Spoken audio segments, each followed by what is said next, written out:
राकेश जैसे ही लकड़ियां इकट्ठा कर घर जाने के लिए पीछे मुड़ा तो राकेश के सामने एक बेहद हसीन लड़की खड़ी थी। वह लड़की दिखने में किसी स्वर्ग की अप्सरा से कम नहीं थी। बिखरे काले बाल, झील सी गहरी आंखें उसके रूप को साथ दे रही थी। तुम कौन हो और इस जंगल में अकेली क्या कर रही हो? फिर वो लड़की हल्की मुस्कुराती हुई कहती है, मेरा नाम रेशमा है। इस गांव से दूर इस जंगल में मेरा घर है। मैं वहीं रहती हूँ। मैं जंगल में लकड़ियाँ ले जाने आई हूँ। और आप कौन?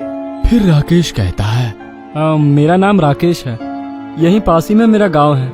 मैं उसी गांव में रहता हूँ। मेरे बाबा ने मुझे लकड़ियाँ लाने भेजा है। इतना बोलकर दोनों ही लकड़ियां इकट्ठे करते हैं। फिर वो लड़की वहां से जाने लगती है और जब राकेश उसे जाते हुए देखता है तो वो उससे मानो सम्मोहित हो जाता है, मानो वो अपने होश खो बैठा हो। उस लड़की की चाल किसी की भी नजरें लुभाने में काफी थी। राकेश भी उसी के पीछे जाने लगता है, जैसे कि राकेश पर किसी ने वशीकरण किया हो। दोनों उस लड़की के घर में जाते हैं।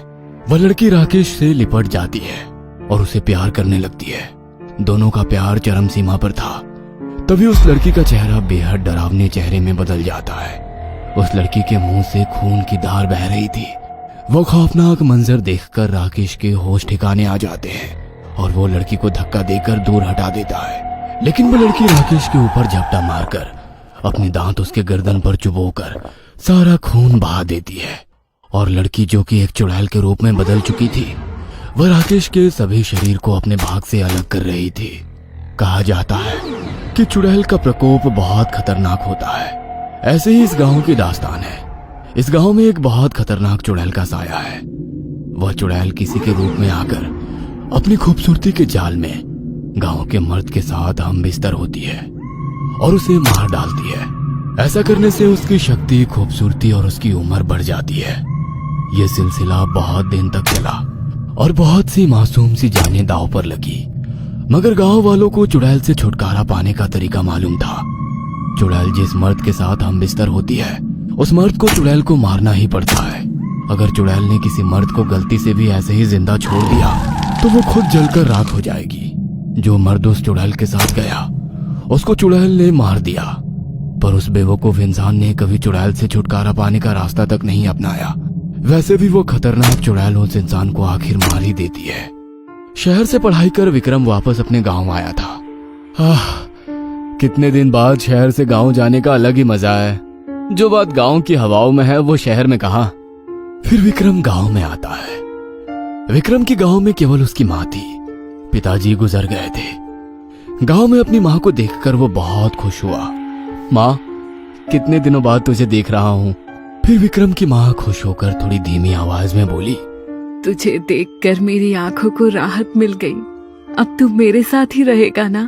हाँ माँ, मेरी पढ़ाई पूरी हो चुकी है। अब मैं तुम्हारे साथ ही रहूंगा।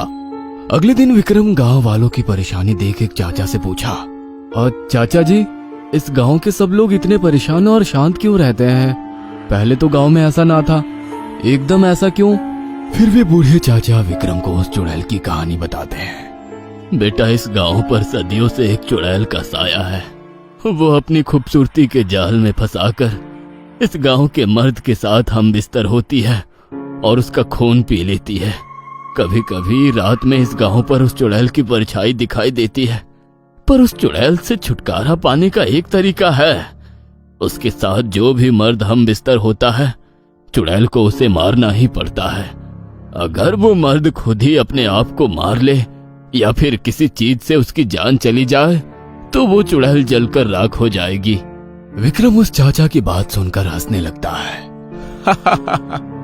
क्या चाचा जी, किस सदी में जी रहे हैं आप लोग? इस जमाने में भी कोई चुड़ैल डायन होती है क्या? ऐसा कहकर विक्रम वहां से चला जाता है।